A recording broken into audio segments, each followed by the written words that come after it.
How are you doing, guys? I'm Subashana Kodithuwakku, and as promised, I'm back to my grammar series of lessons, and then here we are with present simple back again. And you may remember that the previous week we discussed about present simple affirmative forms, and I promised you also that I would continue with the present simple interrogative, or else we can say that the question forms. And let's see how well we can discuss this lesson, and in order to give you an impact about the lesson. Alright, okay, so just before starting present simple interrogatives, I would also like to give you a simple idea about how to make an infinitive as a singular verb. So what is an infinitive? An infinitive is a plural verb. Now this, of course, you have to know clearly. Otherwise you may make some blunders in studying or in your grammar or in your spoken as well. Fine.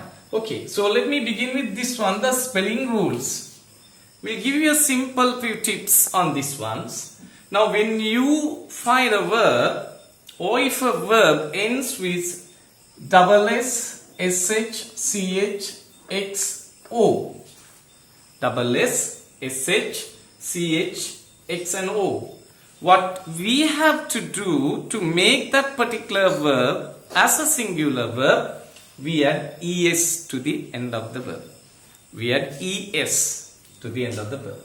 Now for example, let me go ahead with few verbs. Now you see the first one I took kiss, which ends in double S, and push, which ends in SH, teach, which ends in CH, and mix with the last letter X, and then go with the letter O. Now all these verbs end in double S, SH, CH, X and O. Now in order to make them as singular verbs, what we have to do is just to add ES. Just to add ES, fine. So which means now this kiss, push, teach, mix, go are all infinitives. In other words, I would say they are plural verbs. Fine. And that's the one point about the spelling rules and how to make a plural verb as a singular verb. And let me go ahead with the next one, verbs ending in the letter Y. Verbs ending with letter Y following a consonant or followed by a consonant. What is a consonant? Let me give you a simple idea about a consonant. As you all know, the vowel letters A, E, I, O, U. So apart from that, whatever comes in the alphabetical order in the alphabet of English, you have 21 other letters. So those 21 letters are called consonants other than the vowel letters. Fine. And then let's see how we can do that now. The first one, I would say try. You see the last letter of try is Y, and before the last letter Y you find R, which is not a vowel letter but a consonant.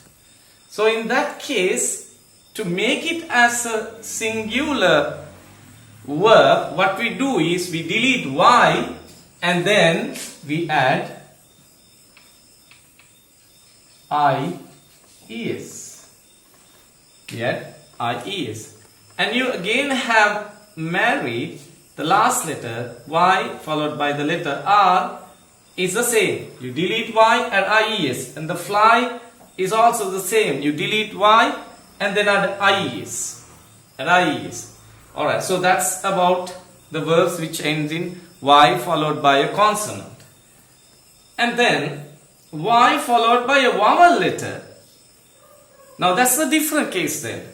So what we have to do in that is, for example, the first verb you take as obey. O-B-E-Y. So the last letter Y followed by the vowel letter E. And then to make it as a singular verb, you can simply add S. So the difference you understand is the first one we take try, the last letter Y but followed by a consonant R. So what we did was we just deleted y and then added ies. So here in this case, the last letter y followed by a vowel letter, so we leave it just without cutting or without deleting y, adding only s. It's the same case with this one as well. Play, P-L-A-Y, play, last letter y followed by a vowel letter a, and then add s and make it as singular. Fine. So this is the general spelling rule that you have to know when you study present simple tense. So it is of course a must. Why do I say that it's a must is because now when we make the question forms, and our lesson is today is about the interrogative or the question forms. Now we do have two question words, do and does. Do and does. Alright, now here in present simple tense, we really don't have any clear idea whether the sentence is in the singular form or in the plural form, as we don't have a helping verb in that sentence. So what we guess in that sentence is like we have to just go by the subject. We should go by the subject, whether it's a singular subject or whether it's a plural subject. So depending on pronoun or maybe with a noun as well. So now, for example, if you take like I, we, you, they, children, boys and girls. Now I, we, you, they, for examples are plural subject pronouns. They are plural subject pronouns. And children, boys and girls, they are plural nouns. So whether it is plural nouns or whether it is plural pronouns, the question word we use is do. And then he, she, it.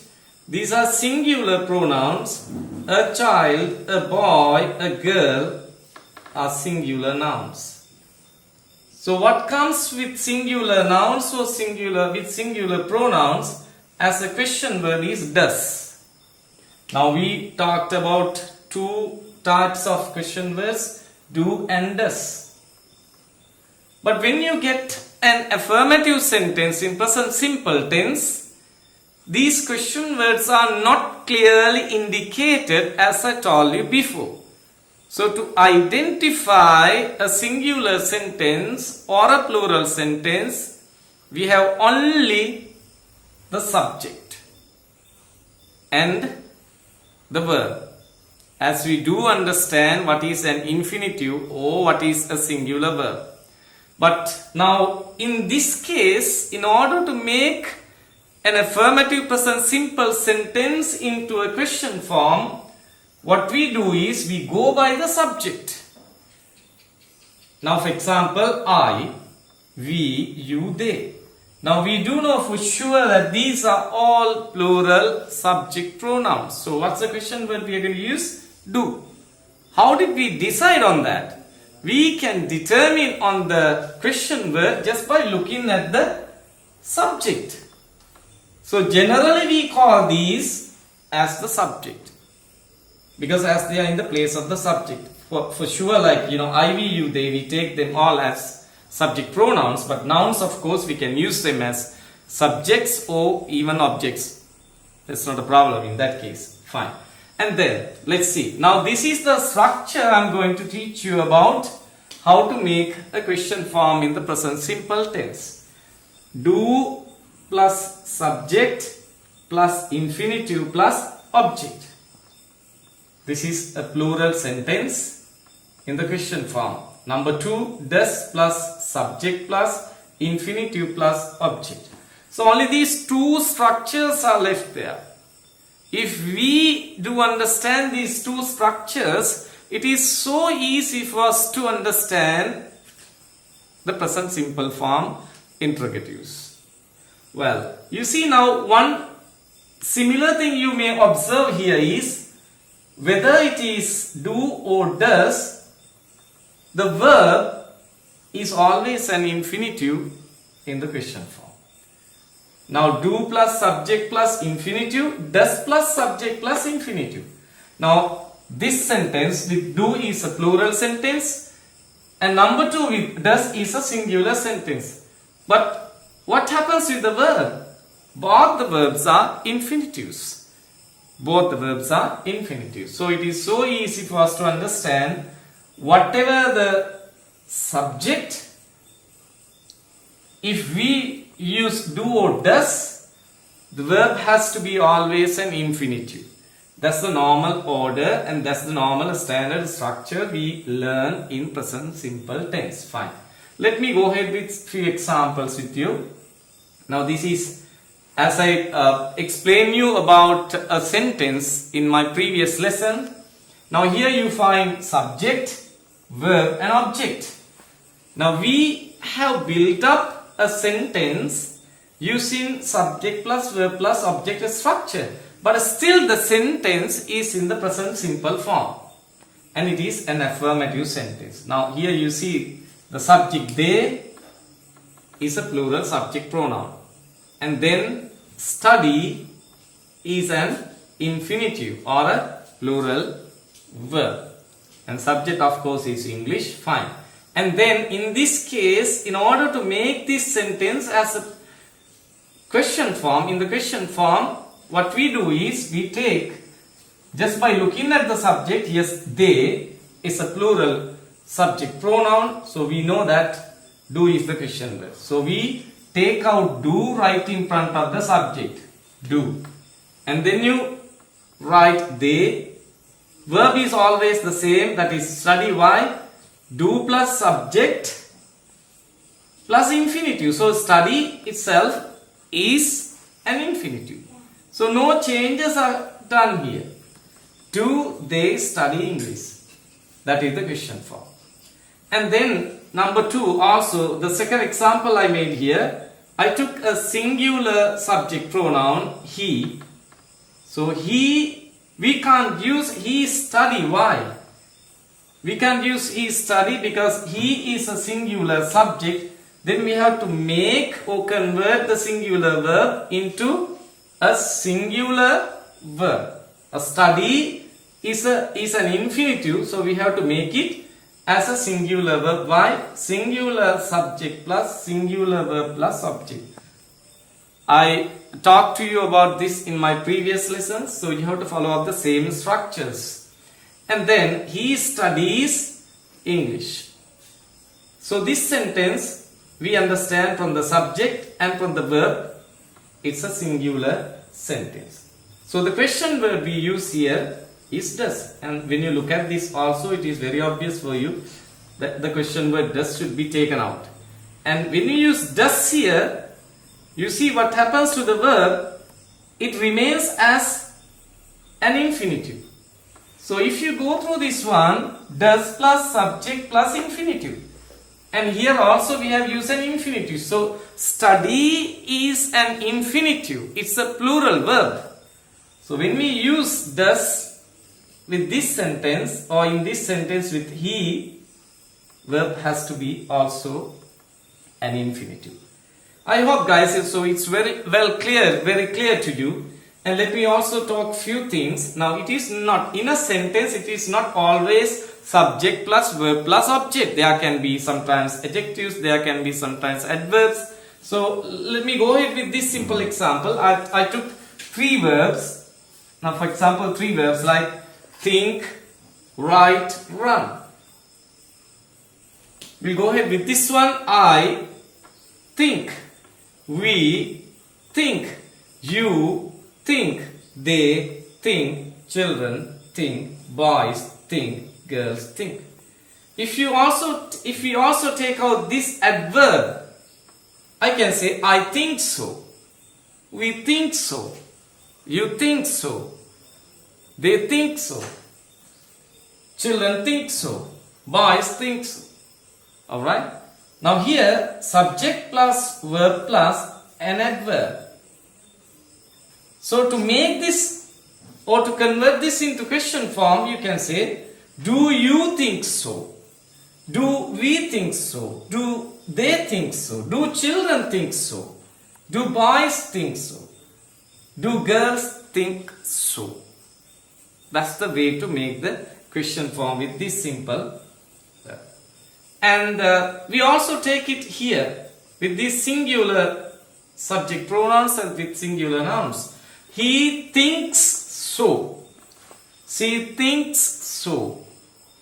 A child thinks so. A boy thinks so. A girl thinks so. Why do we add a letter S there? Because subject is singular. So we have to, of course, add S and then make it as a singular verb. The structure again, let me remind you: singular subject plus singular verb plus object. So to make it into the question form, we can say, does he think so? Why? The verb, singular verb thinks become think when we use the question word does. And does as a question word, we do understand that it is used in the singular form. So we don't want to again repeat the verb in the singular form. There's no point in doing that. Alright guys, so I hope that you have a simple idea in this one, and my next plan will be to discuss with the negative forms, and also you just be patient enough. Hopefully I'll be discussing with you all these questions, negatives, and also tag questions, and then after all I'll be coming with you all to have a simple idea for a usual discussion how to use grammar, the present simple in practical way. Alright, thank you very much guys, and hope to see you soon. And do subscribe my channel and be patient, you'll be able to learn more English. Thank you.